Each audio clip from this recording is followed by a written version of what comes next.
Hey guys, Caleb Andes with Process Outdoors, and today I'm going to be talking about something that I think everyone needs to hear. And if you don't need to hear it, then you're in a pretty good situation in mid-October with your deer season.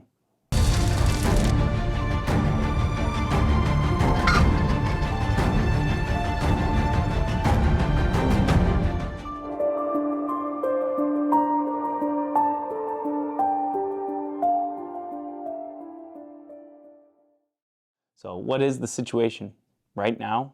Many of you probably, like I'm experiencing, a lot of my neighbors are experiencing, we're not seeing many bucks on camera. Maybe we had minimal bucks on camera during velvet in the summer, or maybe we had bucks on camera during velvet in the summer that we wanted to shoot, but we're just not seeing them on camera. Me personally right now, I don't have a mature buck that I would shoot on any of my properties that I harvest. Now is the time to not freak out and make bad decisions about that. There's several reasons why this is happening, right? Or this could happen. Right now, there's a big shift going on. A lot of deer are transitioning from their summer home ranges to their fall home ranges where they potentially rut. There's a lot of deer that are still held up on acorns right now. I know personally in my area that I hunt, there's still a ton of standing corn. Two of my properties, both the neighbors to the north, still have over 150 acres combined of standing corn. I know that mature deer love to live in that stuff, and when it comes out, trail cams start lighting up. And another frustrating thing that's going on is, given the timing of the year, the bucks that were showing up previously in October last year haven't showed up this year. I purposely passed those bucks, knowing that they're going to be shooters bucks this year. I know that their sheds were found last year. They should be around. Where are they at? There's a lot of factors that could be at play here too. Could be crop rotation from beans to corn. It could be the simple fact that 25% of deer have a minimal home range of about 500 acres. Maybe that one draw with that one scrape that I got a bunch of pictures of him last year just isn't on his list this year, but maybe my property will be at some point for him to visit and for him to rut in. So if anyone's going through this experience right now, still searching for that mega giant that they want to pursue or that they want to shoot, I just want to say relax. The season is just getting ramped up. There's a ton that can change at the turn of a dime. And really the biggest thing we need to focus on is we need to make sure that we're not making bad decisions or low probability decisions. Deer hunting is all about putting the odds in your favor. What is my next move in the whitetail woods? And what's going to increase my odds or give me the biggest probability of shooting that mature whitetail that I'm after this season or that I think might be arriving at my property? So with that said, I want to head into the three biggest low probability decisions that you could make here in the next week. Right now it's October 18th and there's a lot of things going on in the whitetail woods that are different than what's going to be here in 2 weeks from now, right? So one thing that was a low probability at this point in time is hunting mornings. So a lot of people are excited to begin hunting mornings.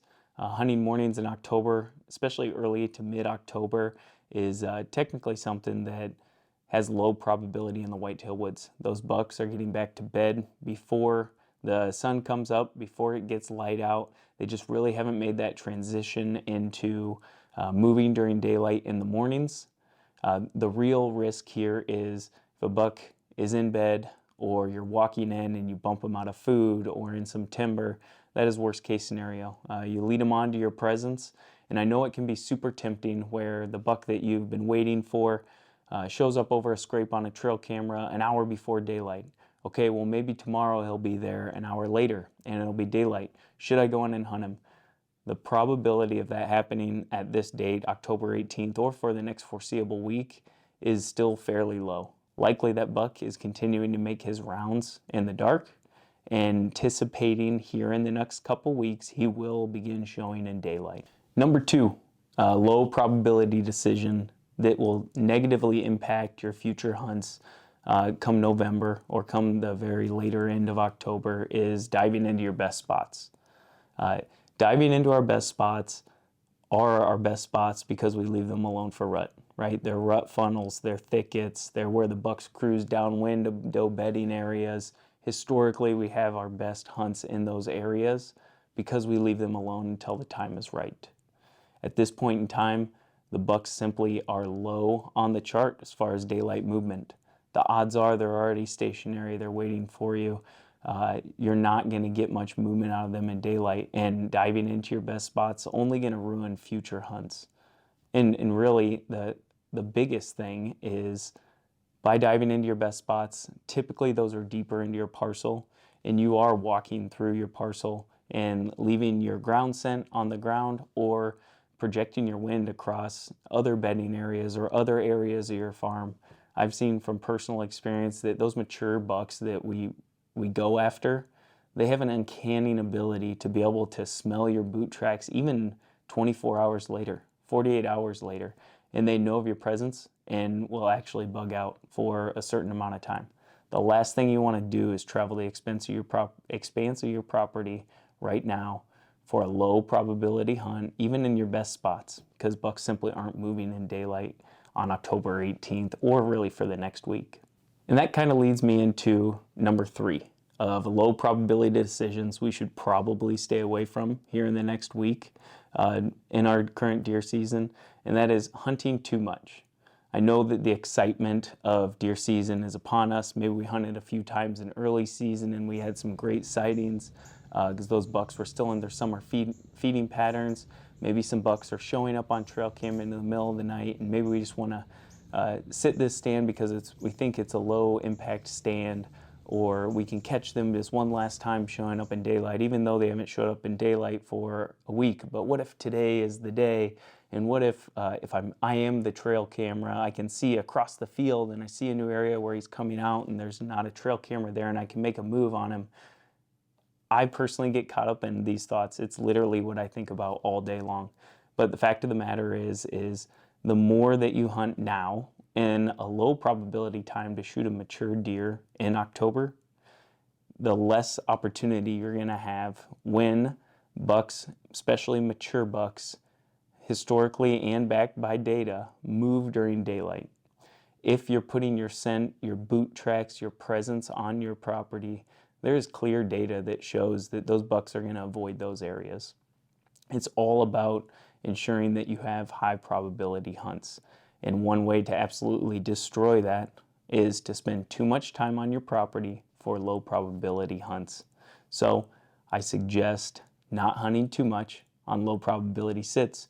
Don't dive into your spots, and let's make sure we're not hunting mornings here over the next week as those really haven't started ramping up in the whitetail woods. Okay, so what can we do? We're excited for deer season. We're in the middle of October. We see all these social media posts of people knocking down these giants in different areas across the United States. Why can't that be me? Why aren't my bucks showing up?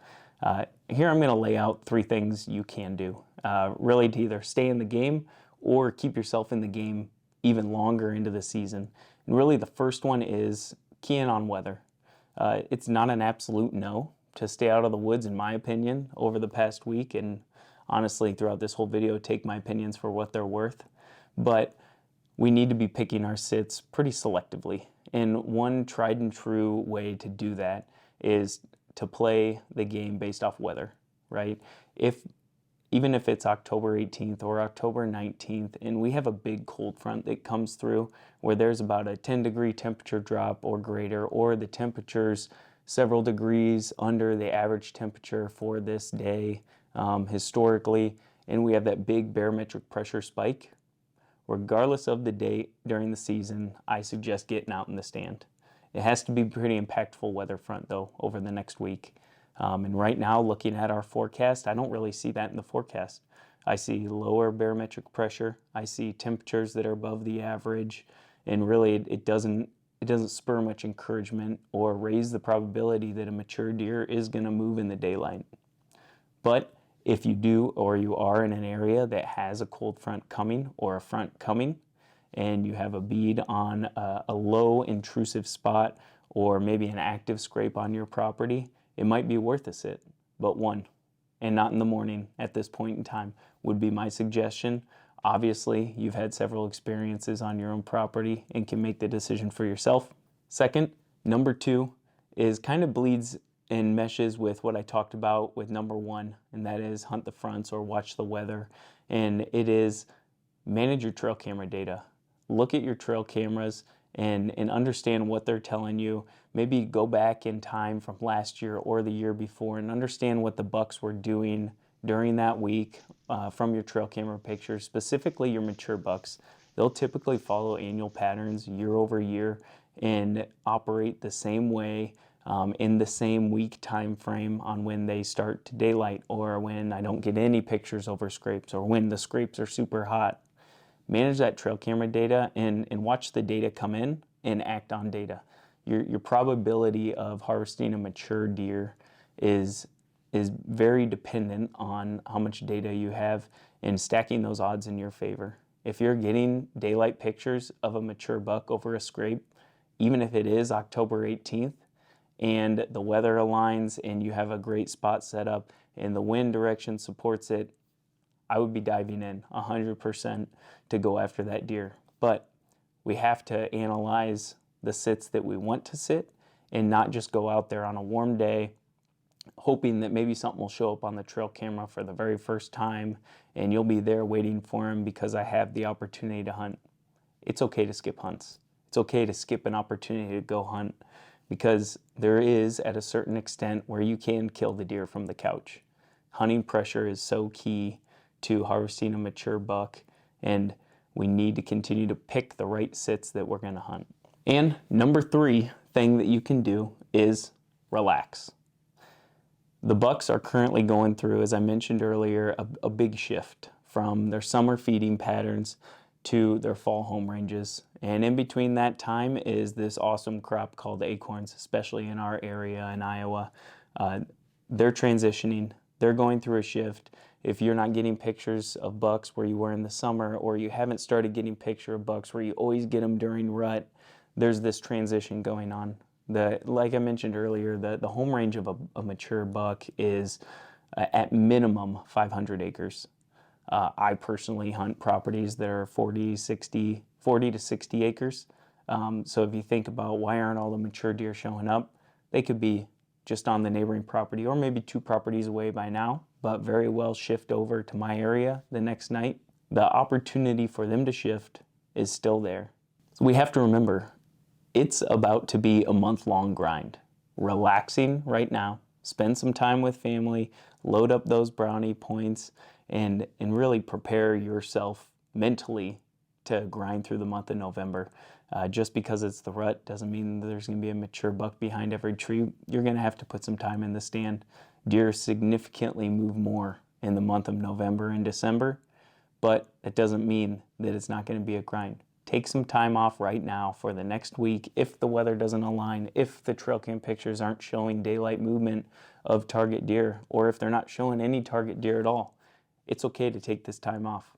Yeah, maybe a deer might show up, but it's going to be a flash in the pan. And if you take the mentality of trying to get lucky for that crazy event where a mature deer shows up on an 80-degree day in mid-October, your probability of that actually happening is extremely low. And the probability of you putting undue hunting pressure on your property is 100%, right?